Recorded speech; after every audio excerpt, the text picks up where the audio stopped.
more than 3 decades now in myopathies, I've realized that they can present in any way, they can present at any time and from anywhere.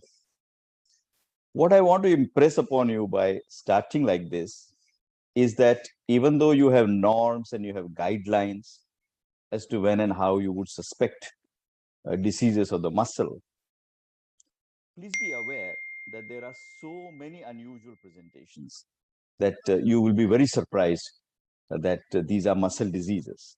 So keep your antennae up. Also, I'm sort of starting with a quote from the Sherlock Holmes. I like Sherlock Holmes, and I actually urge all of you to read Sherlock Holmes, because I think the way the character is designed is no much different from the way neurologists are and the way neurologists function. So please read Sherlock Holmes. What does he say? Pray give us the essential facts from the commencement, and I shall afterwards question you as to those details which seem most important to me. That's precisely what history taking is.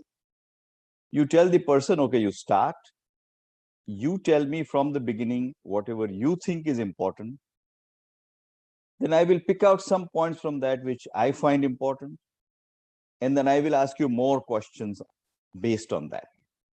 So the diagnostic acumen is actually detective work, just like Sherlock Holmes.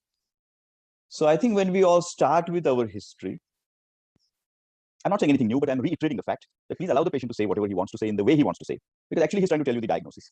And if something is not clear at the end of what he's told you, or there are points that you want to work on, then you pick those, jot them down, go back to them, and then start working on them.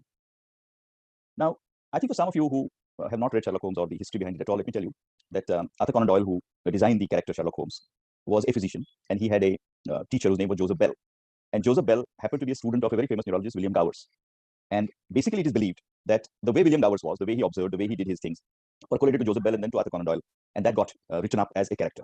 So a lot of what Sherlock Holmes is what William Gowers said in his rounds at the Neurology Institute. Now, let me make one more point before I go on with some of the scientific facts. That as we start listening to the patient, as we start, our intellect starts working as he starts telling the history, we often weigh the probabilities very early on based on what he's saying. Like if somebody says, oh, I have double vision and it's worse in the evenings, our mind will start going to myasthenia gravis. It is extremely important